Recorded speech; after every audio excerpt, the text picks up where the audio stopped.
Hello and welcome back to another episode of the Bunch of Nuts podcast. I'm Dan, here with Big Cass, and we got our boy Blake down below, depending on how you're looking at it. But I want to open up with a stat. Marvin Harrison Jr. has more touchdowns this season than Iowa's entire offense. He has 9. Iowa has 7. So I just want to open up with a random stat this week and just take it from there. Yeah, national landscape was great this weekend. First time in recent history that on a bye week, Ohio State bye week, there was some great matchups. And who better to bring one of the hosts of the Saturday Cadence podcast, our boy Blake. He's like our third honorary dude for the Bunch of Nuts podcast. Blake, welcome back, man. We haven't talked to you since preseason. It's good to be back, guys. I'm excited to be here. Well, we're halfway through the season, my man. I mean, I can't believe it. But this past week, there was a lot of great games.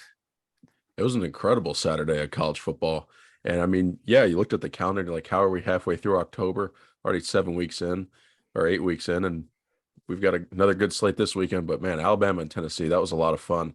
I was actually down at Liberty this weekend visiting my girlfriend's sister. And we were at the Liberty Gardner Webb game, and we're all sitting in the stands. I brought my iPad into the stadium. We were watching the Phillies beat the Braves there. But then after that was over, well, actually before, I had my phone right here, and there was Alabama, Tennessee on the screen. And a bunch of other people in the stands followed suit there. We were all watching Alabama, Tennessee, and we had a live football game right in front of us. There was so much good football to watch on Saturday. It was great to digest. I'm excited to break it down with you guys. Yeah, I mean, let's start with, I guess, the nooner. Penn State, Michigan. I had Penn State +7. And James Franklin, I think, let a lot of people down. And I give Michigan the props. I thought, their offense came to play. Penn State's run defense is terrible. I think their pass defense is really good, though, for the most part. It's just they were getting bombarded the entire game. Sean Clifford wasn't great. And Michigan really, they showed, I think, that they're a really good team this year, and it's shaping up to be, a big matchup in November. Yeah, I mean, what not to like about Blake Corum? And Blake Corum, I mean, I know Donovan Edwards went off also, but I don't think Edwards would go off as big as he did if Blake Corum didn't start that train running. Blake Corum arguably should be in New York at the end of the season. I'm going to make a bold statement before the show ends. He's going to finish 2, I bet. I can see a world that happens. But you know what? I might as well throw the bold statement out right now. I am going to say this to Joel Klatt this weekend when I see him Friday. I'm going to be like, the winner of the Ohio State-Michigan game, their superstar will win the Heisman Trophy. Mark it down right now. If Ohio State wins, C.J. Stroud's hosting that trophy. If Michigan wins, Blake Corum is hosting that trophy. I will say, though, and this is a great segue. I know Blake's going to have something to say, though, but Hendon Hooker, he, I think, is right neck and neck with Stroud now after that performance. That win, getting that field goal win against Tennessee at the last second, like, that's a Heisman moment. Now he needs to add the stats, and you'll have a chance this week against UT Martin. But then, he has Georgia and Kentucky coming up too. So he has a chance to, really take control of this race if he plays out of his mind, I think. Yeah, C.J. Stroud's been the favorite all year. He's going coast to coast so far. Yeah, he has the stats to prove it. He just hasn't had the stage that Tennessee's had with Hendon Hooker. That's the problem, I think. Yeah, and Hooker got his Heisman moment on Saturday, especially in the last 10, 15 seconds there. He threw that ball over the middle. That's his Heisman moment. He got them into field goal range. You forgot about the turnovers right after he made that pass across the middle of the field to set him up for the field goal with 2 seconds left. And then with Blake Corum, they just ran through Penn State. Michigan's rushing attack is elite. And I was talking about this the other day. It's really amazing that a team that features 2 backs has one of the running backs in the Heisman race because Michigan's attack is that good. Normally the running backs split the carries and the stats are kind of even, but they ran for 400 yards on one of the better passing defenses in the country. And Cass, I agree with you that the winner of that Ohio State-Michigan game in November, their superstar is going to win the Heisman Trophy as it's trending right now. Let me tell you right now, Michigan, and you got to give Michigan's running attack to the way that J.J. McCarthy plays the play action pass. He's not very good at the deep ball. He's 52% on the year, but he's 75% completion rating. I'm stealing these stats, by the way, from Zach Smith, but he's 75%. But he's 75% completion rating with passes between 8 and 9 yards. That with the play action. That I think that is setting up the success for Blake Corum and Donovan Edwards.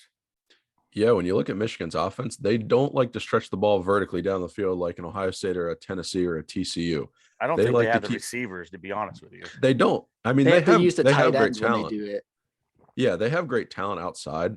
They have some speed. They're fast, but they don't want to beat you 15, 20 yards down the field and take those shots. They keep everything in front of you, and they force you to put 8 in the box and see what they can do. And then once you sell out to stop the run, that's when they start beating you with an efficient pass game. So the offense is really balanced, and it makes it tough to beat. But is there a team that can own up to that challenge and hold Michigan under 200 yards or under 150 yards rushing? That remains to be seen. The strength of Ohio State's defense is the front seven, so that would be the team to do it. If you look down the line for their schedule, you would think Penn State did, but we saw they doubled it. It's going to be really interesting. We were talking about this pre-show. What do we think about Illinois the week before Michigan plays Ohio State? Do you think that might be a game where Illinois' defense comes to play and maybe keeps Corum in check? I do. And whether or not Illinois stays in the driver's seat in the Big Ten West, they're going to come to play because they have a big shot against Michigan, and they know Michigan's going to be looking ahead to Ohio State because of that matchup. They got the win for the first time in the rivalry last year, for the first time in a decade, and they know they have to own up to it and do it again and see if they can do it. And now they're going to Columbus. So Michigan's going to have their eyes downfield as much as they know Illinois is in the building. All they want to do is escape with that win. So I think that's definitely the matchup to keep your eye on, like you guys were saying. And I'm just going to say this just because it's a rivalry game and they got to win, but I wouldn't be shocked if Michigan State, because Michigan has to go to Michigan State, I believe. Oh, the woodshed, yeah. Desperation game. I'm just saying it's a rivalry game. It's happened before numerous times. I mean, I don't think it happened last year. I mean, I'm not going to last 2 years. Yeah, I'm not going to sit here and say that Michigan State's going to beat Michigan, but that's a game to watch. But you can't not say that, either. Right. That's kind of a toss-up. I'm not gonna lie, Cass. And that is they're all the bye week, and that's Halloween weekend. Oh, Michigan State. Bad things happen. I'm sorry, Michigan State goes to the Big House. Yeah, I think it's a blowout. I saw on Twitter. It's going to be a night game. Yeah, 7:30 at 7:30. Because Big Noon kickoff's going to be at Penn State. Yeah, I'm glad Penn State's a noon game, especially when it's on Halloween weekend. Bad things just are in the air that weekend in college football heading into November. I'm glad Penn State's a nooner. Going to have daylight out there. Nothing weird, no weird weather. Just get out of Happy Valley with a W. And kind of to bring back the Heisman subject, that game is going to be, that Penn State game is going to be probably Stroud's prime opportunity to one of his first prime opportunities to start running away with it. And it also helps too that someone else brought this up.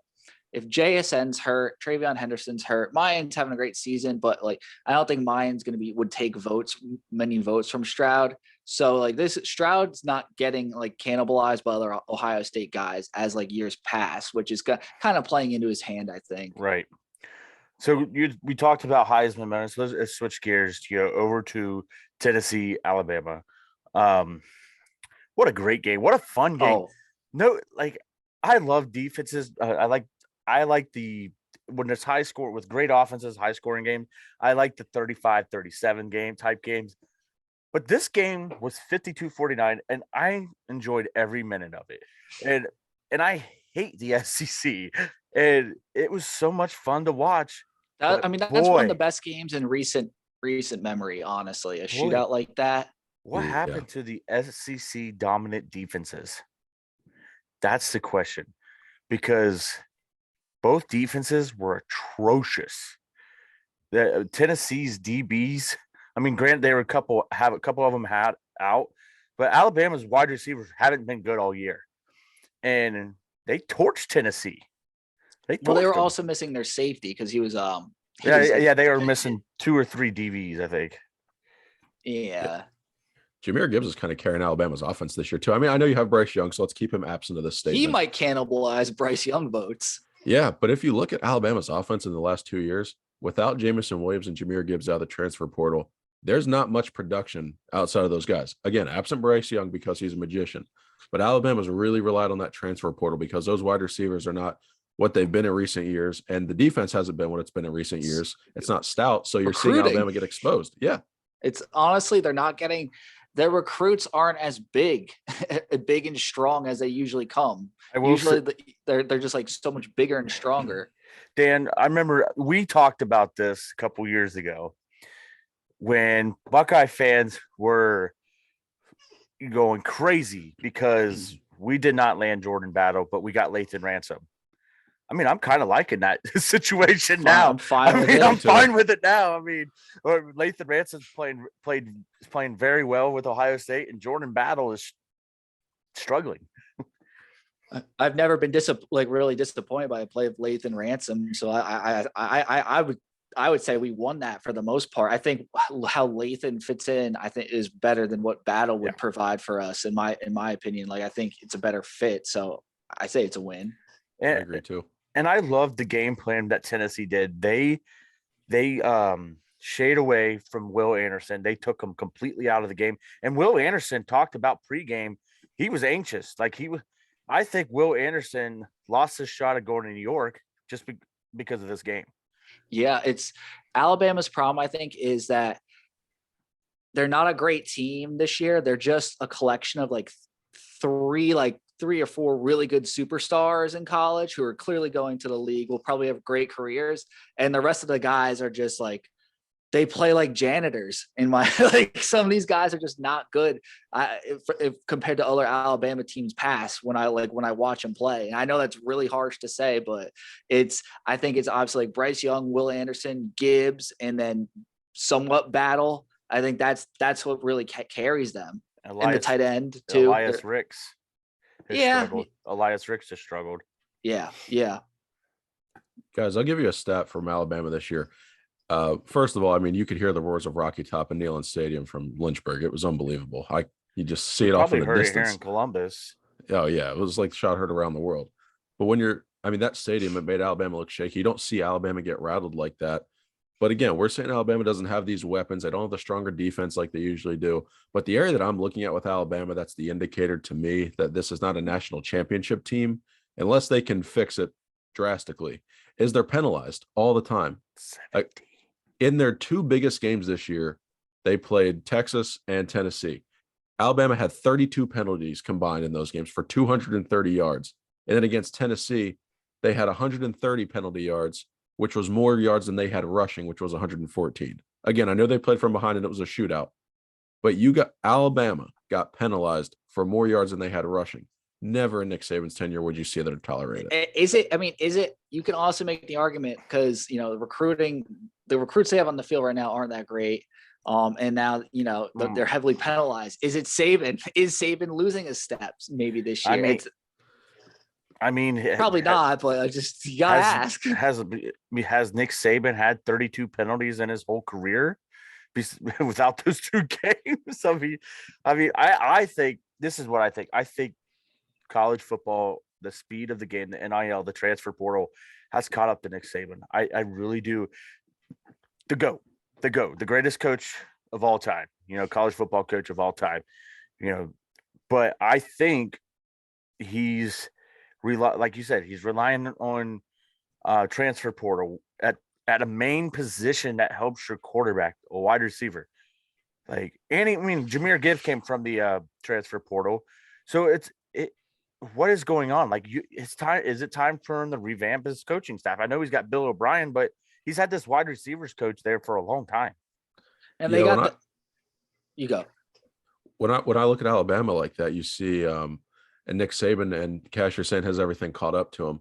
I think what's caught up to him is that the dynamic and the relationship between him and the players with the NIL and this whole new landscape, that's what's got Nick Saban, because that's not his brand. Nick Saban just walks into his office. He doesn't have to give you a recruiting pitch. He's Nick Saban. You're going to Alabama. That's the recruiting pitch. There's no, hey, we're going to do this. Can't wait to show you that. You walk into Nick Saban's office. That's the recruiting pitch. And then he's had high staff turnover on his staff just because he's at Alabama. It's like the coaching rehab center. He revamps the coaches. They go out, and now look what Kirby Smart's doing. And look at Jimbo Fisher, all these guys that have been former assistants under him running great programs. And so you wonder if maybe the last couple of hires that he made that, it's just, you're not always going to hit the home run with these hires anymore with the way that the landscape has changed and now how other schools are willing to pay all this money and you guys are learning from them and the blueprint's kind of out there now. So Nick Saban is still the best coach in the country. I'm not taking anything away from him. I just think the dynamic and the landscape of college football has gone away from his wheelhouse.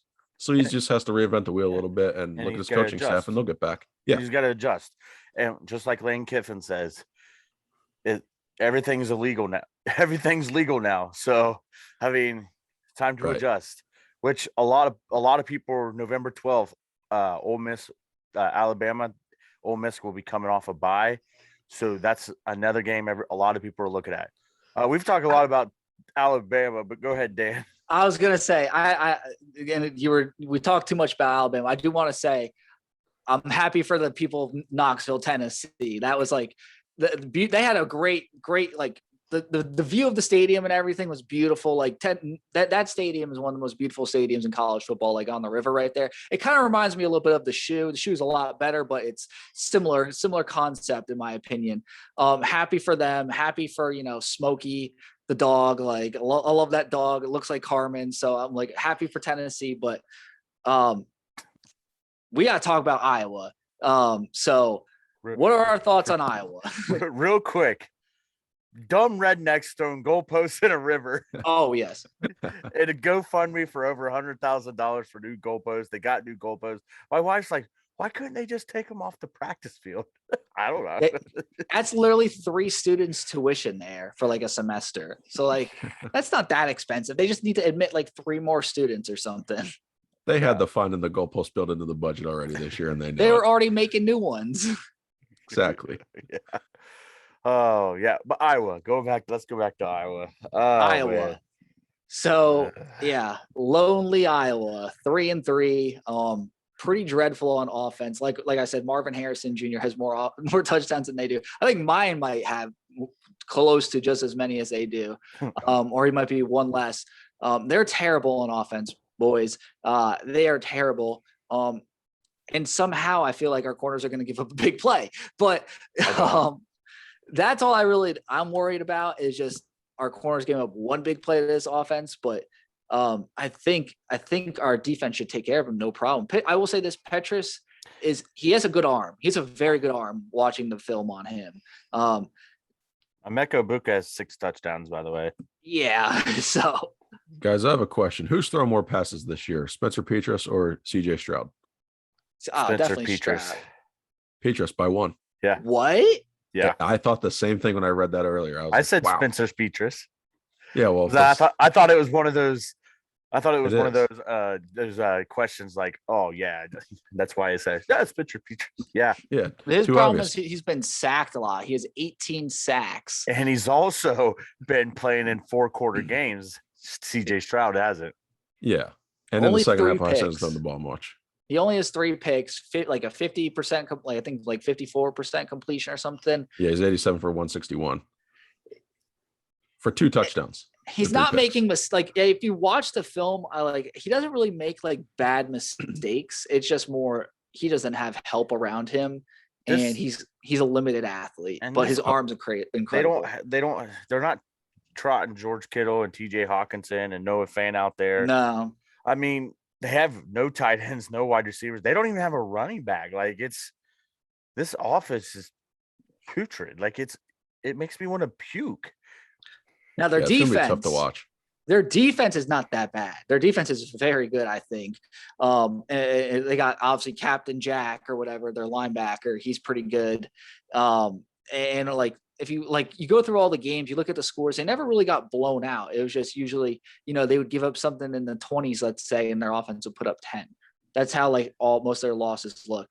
I think they play teams tough, and they're going to keep it closer. I think what people expect because their defense is going to be really good. But the thing is, I think if you get them on the perimeter, our athletes are so much better than their athletes. And their defensive line's kind of small. I think they're athletic and tenacious, their defensive line, but they're small. And I think our offensive line is just going to push them around. So I don't see us having an issue with their defense, but I can see like other teams with not as great athletes having an issue with that defense. What's interesting with Iowa's defense is it's really good. It's one of the best in the country right now. They only give it up 9.8 points per game, so under 10. If CJ Stroud carves up Iowa, no one's going to bat an eye and say, oh, hey, CJ Stroud just carved up one of the best defenses in the country. Now he's the Heisman front runner, even though he already is. But no one's going to extend his lead in first place for what he does. They're going to nitpick his performance. It's just that double standard that Ohio State has to live with for whatever reason. Because if you took Hendon Hooker in Tennessee right now and they go play Iowa and he carves them up, all of a sudden Iowa's the best defense you've ever seen in your life. And then Hendon Hooker is the best quarterback we've seen since Joe Burrow. Like that's what would happen. It's just odd, but it's the narrative, really. I went and I saw an article today.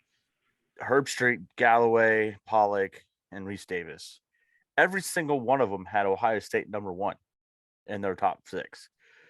Number 2 was Tennessee, between Tennessee and Georgia. Yeah. 3, every single one of them had number 3 was Michigan, and a few of them, were different. So it's not the media. It's not really the media that's given this narrative to Ohio State. It's the fans of other teams, because I think I think what they don't realize is Ohio State is going in and dominating every opponent that they've played. And now it's the narrative, oh, they haven't played nobody. Oh, this is, but yeah, like you said, Georgia went into Mizzou, barely won, and all of a sudden Mizzou is a tough place to play. Yeah. It's just like playing at Maryland. Okay, guys, thanks. Exactly. You're exactly right when it comes to the narrative. But for some reason this year, it ain't the media, and it's kind of scary too. You know what? It's interesting. You know where it's a tough place to play? Utah. Yes. It's not fun playing in Salt Lake City. Yeah. By the way, I was thinking about this, and I'm going to have to do more research. We were talking about CJ Stroud, Heisman. Troy Smith was the front runner in 2006 all year round. He didn't have his game moment until the Michigan. He had one moment against Penn State, but he had that moment game that really set him won the Heisman was against Michigan. It's honestly setting up to be the same path. It's like on a same parallel path. That's a good point, Cass. That's a great point. Yeah. Other than there won't be a Notre Dame quarterback sitting beside him. That's true. Hey, don't count. Who is it? Drew Pine now for no? Yeah, don't count out Drew Pine. No. If Brady Quinn came back, there's nothing he's doing in Tommy Reese's offense, man. Why isn't Brady? Brady Quinn makes more money at Fox. I was going to say, why can't Brady Quinn just be hired by Marcus Freeman? I honestly think Brady Quinn would be a good coach. He would. Yeah, he would be. Honestly, not even a coach, just an OC. I feel like you put him in the booth with a visor on or something. Like he would be an unreal OC. Yeah. He wouldn't have that visor. He'd be slicking that hair back, man. He's pretty boy. Or slicking it through the visor or something. Like, hey, I'm a fellow slick the hair back guy, so I support it. I'm going to tell you, Matt Leinart is not as a pretty boy as I would think Reggie Bush is more of a pretty boy than Matt Leinart. Reg is dripped out on set always. Dude, I swear he's the only one of that crew that I haven't got a picture with. Hey, if you're going with Reg, that's going to be good. Give him his Heisman back. I feel like he's hard to get a picture with because he's probably so quick. Like he was so quick as a player. I will tell you a funny story. 2019, he arrived late, rehearsal late for the Penn State, and he's wearing a New Orleans Saints tracksuit. Like it's like he's wearing gold windbreakers with a black vest. It was hysterical. I'm like, you flew on a plane in that? Like, he probably flew in a plane like that because he wanted to be a disguise. Yeah, he's Reggie Bush, man. Yeah, he could be like you say, like obviously like Brady Quinn could be like an OC. Like Reggie Bush could be like an Avenger. I think if he put his mind to it. Reggie Bush would be a hell of a psych coach. He'd be like Mickey Marotti. Like, yeah. hey, Coach Riley, bring Reggie Bush back. just for the hyper team. Oh wait, nobody goes to your games anyway, so never mind. Guys, if you want to swing back to Ivor real quick, I'll give you a question. Yeah. So Iowa gives up 154 yards a game through the air. How long does it take CJ Stroud to eclipse that mark? I say 20 minutes. I say first quarter. I'll say like 2 minutes into the third. Okay.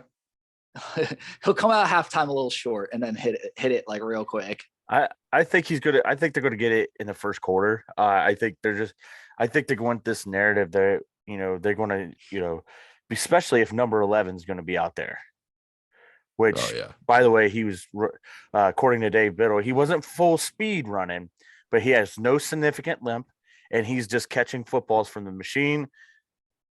I feel like, this goes to me. I'm going to requote Marvin Harrison Jr. here. They talked to Marvin Harrison Jr. And you know what? Son of a biatch. Excuse my language. I just lost it. I thought I had it up on Facebook, but I just lost it. Cass, while you're looking for it, I think if JSN plays this week, I think it's fine to I don't even know if he has to start. Just bring him in to get him some reps, just get him game speed, and then have him for Penn State. I think that would be the route to go. All right, here it is. Just don't get him hurt. That's my biggest thing. If he's not if we're going to use him as a decoy, don't give him the ball at all then or something. Like make sure he doesn't get hurt. If the players are talking about Njigba coming back, I feel like he's going to play this week. Marvin Harrison Jr. says, you got to pick one, say your prayers. When they asked about who you're going to guard. Yeah, I mean, people are drooling over Tennessee's offense this week. Wait until JSN comes back in the Ohio State offense. I mean, let me tell you something. Well, okay. Marv is spot on there. Jalen Hyatt had to score 5 touchdowns this week to take the lead over Marvin Harrison Jr., but he has 9. Like he might fit. I think my prediction is Marvin Harrison Jr. is going to finish with the most receiving touchdowns in the nation this year. I think he's in the position to do it. I think like you said, like how can you guard all of them if JSN's even out there running decoy routes? You have to put him one-on-one. Like you cannot not double. You cannot leave JSN one-on-one either. Like they're gonna have to put them both on islands, and then Ibuka too and Fleming. Like if you run 4 verts with that, and then Stover, or Stover, or just have like mine Travion. Yeah, there's no stopping that. I feel like there's man coverage is hard. I'm going to predict a home run touchdown by not Mayan Williams, but Travion Henderson. Yeah, I think Marvin 60 or 70 yards. Marvin Harrison might have. I think Marvin Harrison Jr. is going to just have a really good fade route touchdown. Yeah, I think this offense is good. I think it's good. They're going to take care of the defense, and I think this is prime position because this quarterback's been sacked a lot. I think this is going to be a game where Jack Sawyer gets home, JT Tuimoloau gets home, Zach Harrison gets home. Yes. I feel like this is going to be a game where our DNs finally get home, and I'm calling it a Denzel Burke confidence game. We need one of those. Cass, I'll say I think we get at least 6 sacks. 6 sacks on the day. And I think Burke gets an interception. I think this is a confidence game against him for him. Eichenberg's going to get a pick. That's why I think he's going to get a pick. That's my dog, man. I ordered his jersey, and I'm going to have it for the Northwestern game, and I can't wait. If Eichenberg gets a pick, I'd just plant the tree already. I'll start digging. How about a strip? How about Zach Harrison strips it? Eichenberg picks it up for a touchdown. That'd be glorious. I'll give him the Darren Lee in the end zone going back like after that. I think we're absolutely due for a big defensive day and some defensive touchdowns. Like I'm telling you, this is the game. I think this is a Denzel Burke type of game, confidence game. I really do. I'm calling it. Because I think Petrus is a guy too. If you get pressure on him, he trusts his arm too much where he's going to try to fit a throw in there, and he's not that good.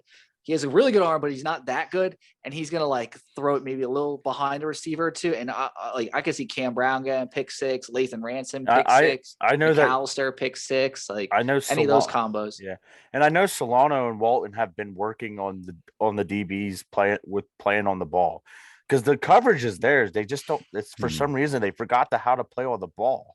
Yeah, just turn around.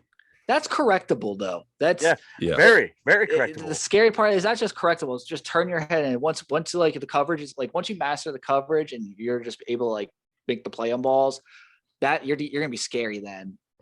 All right, this time, go ahead, Blake.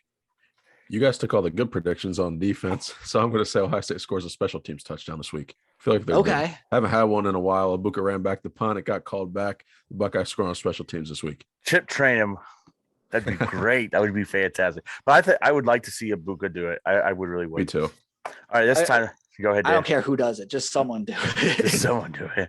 All right, this time for keys to the victory and score predictions. Dan, or with Dan and Big Cass here. We got Blake this time. Score predictions and keys to victory. Go ahead, All Blake, since you're our guest. Yeah, Blake. All right, I'll lead us off here. I think the key to victory here for Ohio State is just going to be to control the line of scrimmage and not allow the Iowa defense to take over and dictate what they do on offense. Ohio State has too many weapons. They have too much speed. Play their game, run the football, use C.J. Stroud's arm, exploit the slowness that Iowa has on defense, and just let Marv do his thing with Ibuka outside. Stroud's going to have a big day. He throws for 250 plus. I've got Ohio State winning this game 38-6. I like it. I like it too. I'll go. We'll get Dan go last. I say, I want the DB just, you're playing some wide receivers that aren't very good. Get home, work what would you work in practice and create some turnovers, but key to victories, no penalties in the secondary. No penalties in the secondary. Play clean, and on offense, keep Stroud upright, play your game. Don't play down to the opponent. Stroud, I agree. I think Stroud goes for 300 plus. I think Travion and Mayan get close to 100 and a couple TDs. I'm going a shutout. I am goose egg. I said 49-9 at work today to my buddy. I changed it all up. Buckeyes 41, Iowa nothing. Love it, Cass. Let's get that shutout. I'm going score prediction. I'm going to start with the score prediction. I'm going Ohio State 41, Iowa 13. I believe Ohio State would then cover. The over hits. I'm just checking. I think it's 49 right now. They would not cover actually. But the over would hit. So, but because I think Iowa's defense will get a stop or two just to keep it respectable. I think they'll somehow manufacture either one of the stops will be a turnover or something. They'll get like a field goal out of it, and the other one will just be a lucky garbage time touchdown, and they somehow get another field goal. So I'm saying 13, and then Ohio State 41. Offense, I think offense doesn't really have any issues. It's just we might come out a little slow out of the bye. I think that's something we always, we should take into account. So I think we might not be as crisp as we should be out of the bye just because of timing and all that. So I'd say 41-13. My biggest thing is just come out of the bye strong, know your assignments, play hard, and no dumb pre-snap penalties. That's the biggest thing, focus is the biggest thing in this game, offensive and defensively. Just maintain your focus because they are better athletes than Iowa. It's just you just have to play smart and aggressive because Iowa's going to do the same. They're just a lot inferior though. So just it's just one of those games where our guys just have to play hard and focus, and we easily win this. If they don't, then it's just going to be we're going to win still, but it's just going to be, what are we doing? Exactly. So Gus Johnson and Joel Klatt on the call this week. Big noon kickoff, first time this year at Ohio State. Yeah. Jackson Smith and Jigba throws a touchdown. The shoe rocks. It will be rocking. And can you imagine the call that Gus Johnson will have for that kid? I need you to inject whatever happens in that atmosphere into my veins immediately. That would be unbelievable. What if he just takes first pass of the game? He just takes a slant 80 yards for a touchdown or something. That would silence everyone. Yeah, it would make the corn grow back in Iowa from right on the soil so much. All I think we got more corn here, like in the Plain City, Dublin area, than in Iowa. Just not my opinion. It's a big lump. Big lump of nom is full of juice. Yeah, I'm so sick of that song. We're also the only ones with a ceramic cornfield, so we got that going for us. Yeah. So I threw this out there on 3 through a graphic out before we get into our pick'ems this week. Threw a graphic out, and I thought some of it was funny. Which, by the way, I was scrolling through the text message. Did you get my cousin Legend a scholarship right now? My 1-year-old cousin pushing his mom around on his little truck. Great. He's got great form. He's going to be a great big kid. Legend Ellis, class of whatever it is. He's only one. So would get him a scholarship. Maybe if I run into Ryan Day, I'll show it to him. The next Legend Cabezas. I hope not, because I don't want him to transfer. All right. On 3 put out CBS Sports. I'm sorry. So CBS Sports came out with their New Year's 6 bowl predictions. And I thought a couple of the games were goofy. The Rose Bowl would be a classic. I mean, USC, Michigan, Rose Bowl. That would be a classic Rose Bowl, like, classic Pac-12, classic Michigan, Big Ten. The All-State Sugar Bowl had me laughing my butt off. I feel like that should be a rematch between Alabama and Texas, not Oklahoma State. Because I think Texas is going to rout Oklahoma State this week. Oh, no, dude. We need that. Yes. We do need that. I also had Bama going to the Sugar Bowl, and that's a great idea. You're just full of great ideas today and great tips. The Cotton Bowl, for some reason, I don't think a group of 5 gets in the New Year's 6. I really don't. Like, none of them are strong, but if they do, there's a lot of deserving Power 5 teams this year. Yeah. If they do, they're not. Cincinnati is not playing Oregon. I'm sorry. I think it's UCLA. Yeah, I don't think Oregon gets to the New Year's 6 Bowl either. Yeah. I could see Cincinnati getting there over Oregon. I think playing UCLA. Yeah, I can see that. I think UC will go probably win 10 games, just because their schedule and I think they get into one for sure. Capital One Orange Bowl. Penn State's not getting in there. I'm sorry. As bad as they played this week, I don't think they get in. No. I think, and I don't think Wake Forest does either. I'm going to throw Syracuse in that little matchup because I like what Syracuse is doing. I know Blake just made that look at me, but this is as of right now. I like Syracuse there, and I don't like Penn State there. I like Ole Miss right there. Ole Miss would be interesting, but I mean, the Syracuse Orange in the Orange Bowl, I mean, it would be fitting. Yeah. By the way, I do like the college football playoff games, but switch Georgia with Clemson, and that's how I'd have it. Yeah, I agree with you. That's my 4 right now. I will say the one team that I think, and this is a stretch, the one I think the one group of 5 team that could have crashed the party, like non-Power 5 team, and this is a stretch, but Tulane, because they're 6-1 and their schedule, they could pull this off. Memphis, Tulsa, UCF, SMU, Cincinnati. It's doable. And then they're probably going to have to play Cincinnati again. So if they run this, it's possible they make the New Year's 6. So do you guys do you think that it should be Ohio State versus Tennessee or Ohio State versus Georgia? Because I don't think they'd put 2 SEC teams in the same bowl game. No, someone has to play Clemson. I'm tired of it being Ohio State. So give us Georgia or Tennessee. Yeah. I would like to see Ohio State, Tennessee personally. Yeah, give us Tennessee and then Georgia for Clemson, because Georgia, Clemson, and then we'll take Tennessee. I want to see us versus Tennessee. Guys, what I think is going to be interesting with this playoff is that you have the Fiesta Bowl out in Arizona, and then you have the Peach Bowl in Atlanta. Whoever has to travel out there for the Fiesta Bowl, the winner of that game has to then fly back across the country home, and then they have to fly back across the country to Inglewood to LA for the national championship a couple days later.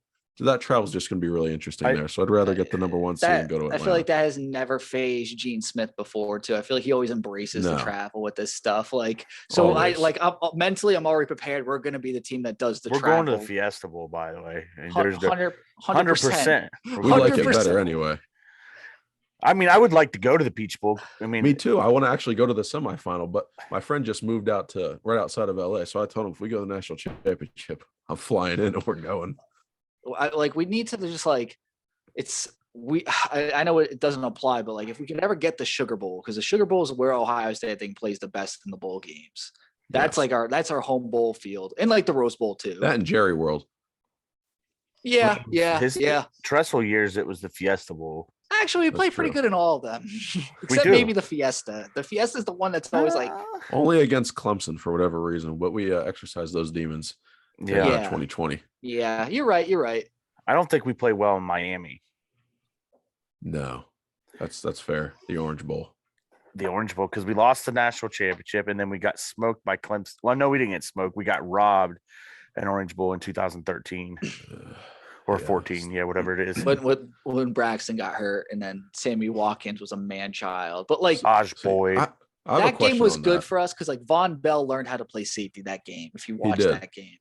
So if you take the losses from Clemson between 2013 to present and the losses to Michigan State, what aggravates you more? Like, it's a really tough debate because the fumble in the 2019 game, I mean, that still aggravates me to no end. But that Michigan State game in the monsoon with Geiger with the windmill, oh my gosh! And that championship game, the 2 years before, Zeke the ball 12 times, and then in 2013 we lose in the Big Ten championship. Michigan State took 2 titles away from Ohio State in 13 and in 15. So the infamous eating Domino's pizza with the Gatorade Urban Meyer picture. Those Michigan State games, I wouldn't say they were frustrating. They're just like head scratchers. They just looking back on it, I'm just like, what? Like a backup quarterback in a monsoon. How?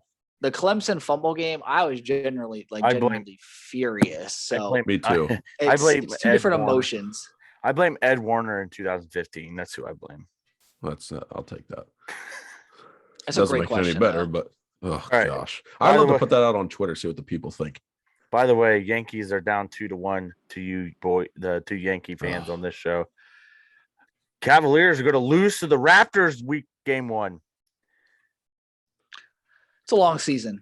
I don't like. Time. By the way, I got a bone to pick. Like, why do they start the NBA right now when it's middle of college football, NFL, and then MLB playoffs? It's the NLCS and ALCS. Like, why am I going to start watching the NBA this week? Just like they could literally put it in like 2 weeks and like make it go through the summer a little longer. And like it'd be so much better. I don't know why they did it like this. It really would. Before we get our pick'ems, our condolences go out to Mississippi State's player Western Moreland. He died at the age of 18 today. Oh. So go Mississippi State over the Crimson Tide for Western Moreland.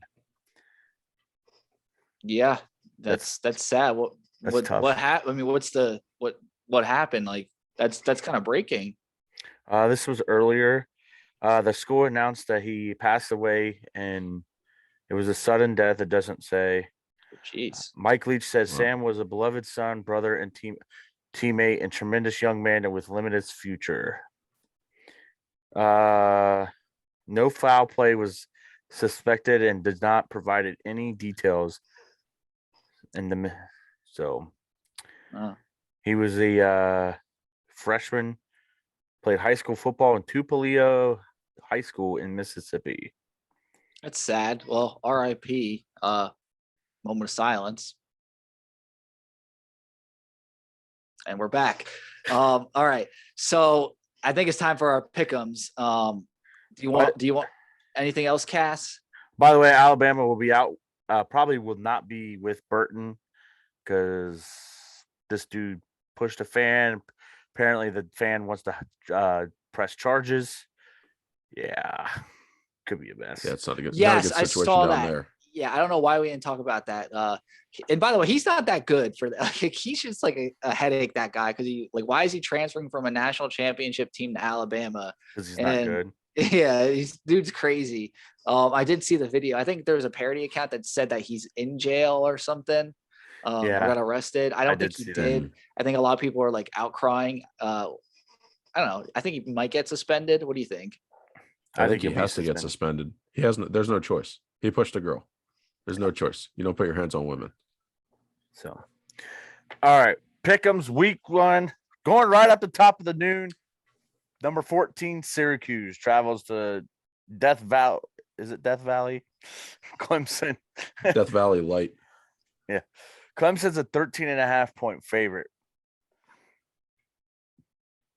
I'll take the reins. Clemson rolls. They cover. Dino Babers.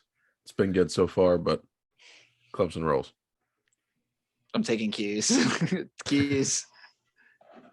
I'm taking. Give me Syracuse with the points. I believe in I got it. My dad went to Syracuse. I gotta take them. They're undefeated. Like, they're a good story. They're now taking the place of Kansas. Yeah. For the North.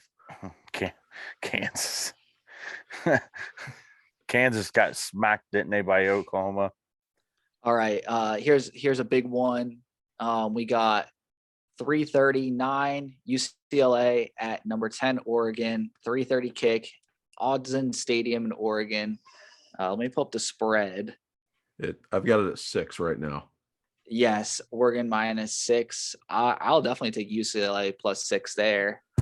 I like Oregon in this one just because they're at home. It's been a nice story with UCLA. I know they got a great football team, but something's telling me to take Oregon. I mean, the quarterback play, it's like DTR versus Nix. Oregon's favored. Yeah, UCLA hasn't won at Autzen since 2004. I see this game. I like UCLA and the points in this game, but I see it being played like, 31-27, somewhere in that range. Who's favored in this? Oregon by 6. Oregon by 6. Yeah. Got another game for you guys. Ole Miss LSU. This opened up with Ole Miss being a 2-point favorite. It's now swung to LSU getting a 1.5. This is a pick 'em game. This is one of those red flag things where Vegas is baiting you. I don't know who you guys have in this matchup. It's really tempting to pick LSU, but there's kind of everything in me wants to see Ole Miss win this game and then Ole Miss beat Bama, and then Ole Miss is undefeated. Play for the SEC. Yeah. I'm taking Ole Miss. I mean, it's going to be a good game. Don't get me. LSU is a very good team, but like Lane Kiffin's a veteran in this league. This is a very good Ole Miss team. Brian Kelly's team, I think, is trending in the right direction. Don't get me wrong, but Ole Miss, I think +1.5. That should be easy money in my opinion. I'm using this as a pick 'em because that line could be bouncing back and forth between now and Saturday. So I just put pick 'em. By the way, we make a graphic. I'm sure you see it, Blake. We make a graphic for a plate. We're going to add you this week since you were one of our guests. You're like our college game day guest picker. Let's do it. Give me the headgear. I'll put on Brutus. 7 o'clock kick. Who'd you take, Blake? Ole Miss I've got Ole Miss. Ole Miss. We all have Ole Miss. Yeah. I got 7 o'clock kick. I have number 24 Mississippi State versus number 6 Alabama. Mississippi State is 5-2. Bama off a fresh loss. It's at Alabama. Alabama's -21.5. Oh, -21. Alabama rolls. Yeah, Mike Leach has got Mississippi State playing really, really well this year. Will Rogers has been great at quarterback. He's not getting as much love as he should, but Alabama just lost, and we all saw Nick Saban's irateness on the sideline. Bama is going to roll and cover. By the way, who did that with the Snapchat filter? That was classic. That was classic. Yeah, Bama covers. It's hard not to. I mean, it is. Yeah. It's baiting you. But how about Texas at Oklahoma State? The Longhorns are favored by 6 in this matchup. I have Texas rolling. I think the Texas is the best team in the Big 12. I agree with you, and I really wonder what happens if Quinn Ewers didn't get hurt this year, and that's why it would be really intriguing to see them make the New Year's Six bowl game and get a rematch against Alabama. But I like Texas to cover too. Is there a scenario where the committee is just like, oh, screw it, like Texas is 11-2, they won the Big 12, and they lost to Texas Tech, but they didn't have Quinn Ewers, because I think they can factor that in. They do factor that in. They can factor that in. And that's, I think, because if Quinn Ewers has that star power, I think we're underestimating the star power of him. Well, I think in the corruption of this. It depends though. Like how many one-loss teams are there? How many? They would need help. I don't think if they run the table.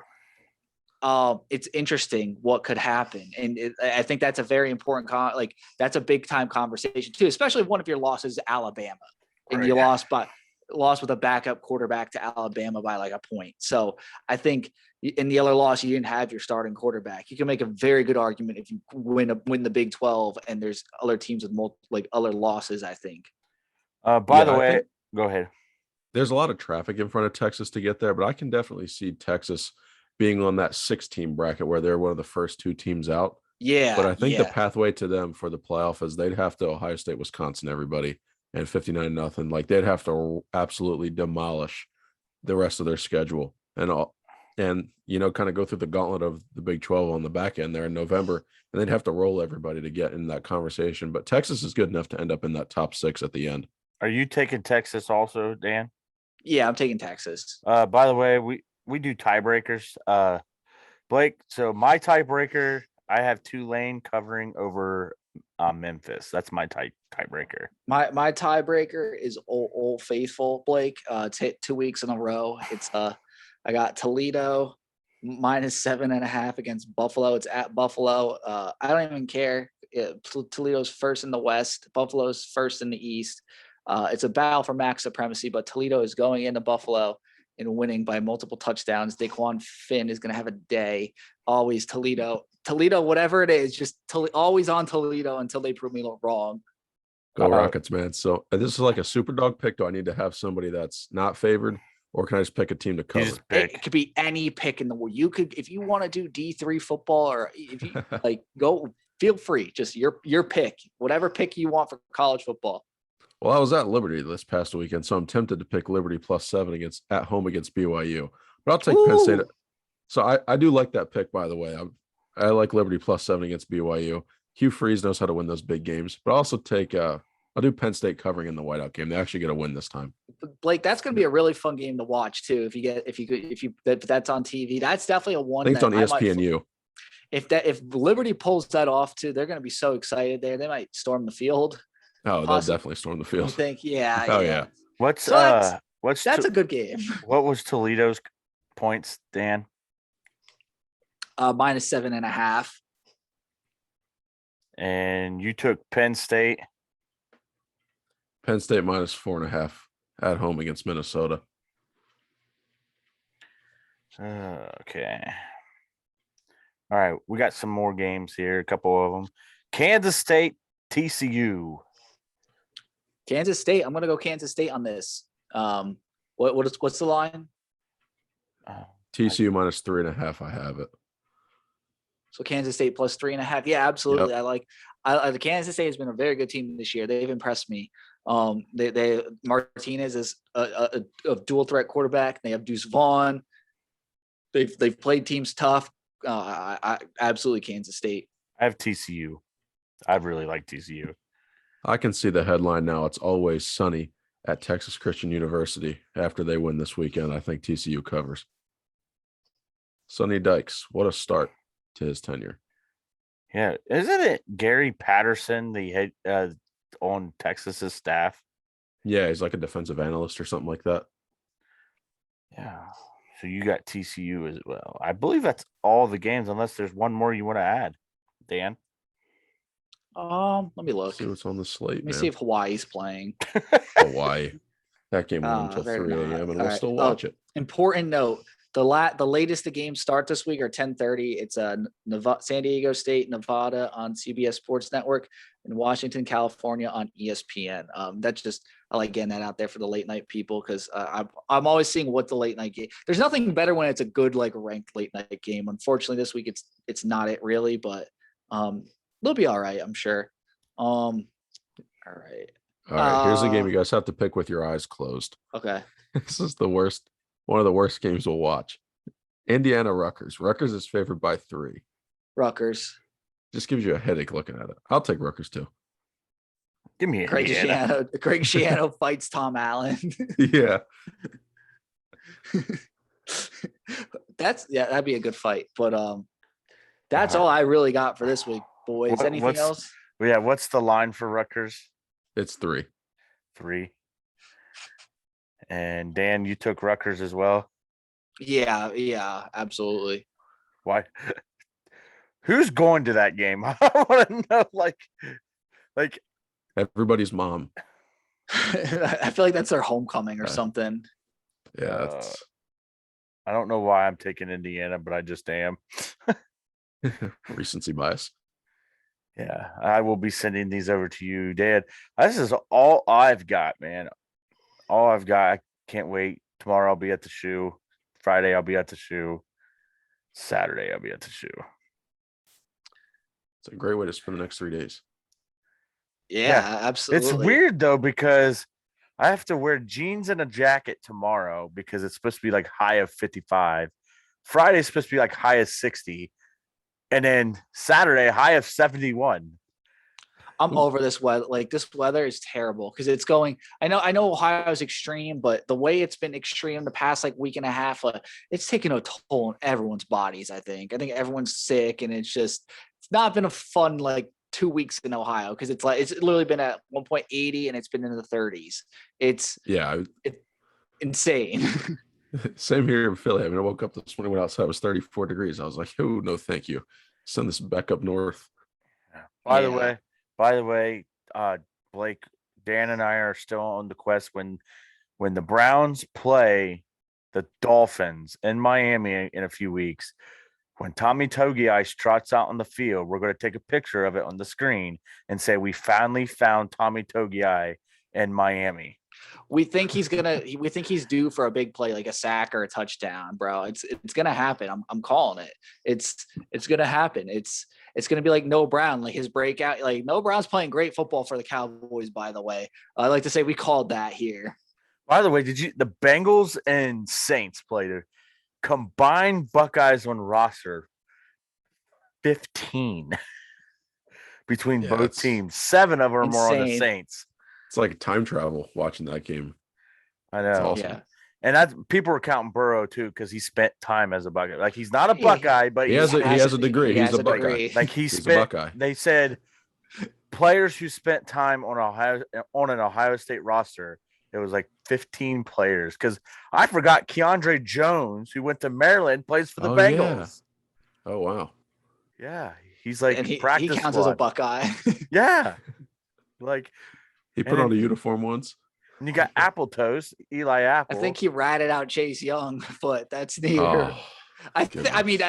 When you look at that, Maryland reported it, and then it was like, Keandre Jones there. Like, I'm just connecting the dots. Like, he probably knew something. I don't know. I'm talking out my ass, but no, that's all I really got. I had the Chase Young news before it broke, and there was a mess, that situation. Yeah.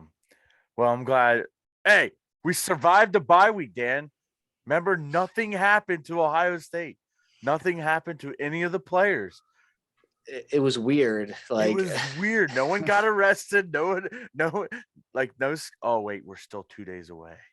I was waiting for the Monday morning video or like the Tuesday morning video. Maybe because as long as we get the Chase Young news broke the Friday before the game, right? Yeah, as long as we get through the Friday news dump. Yes. At the end of the day, I think we're good. Keep these guys out of bars because we don't need Tommy Eichenberg with a DUI.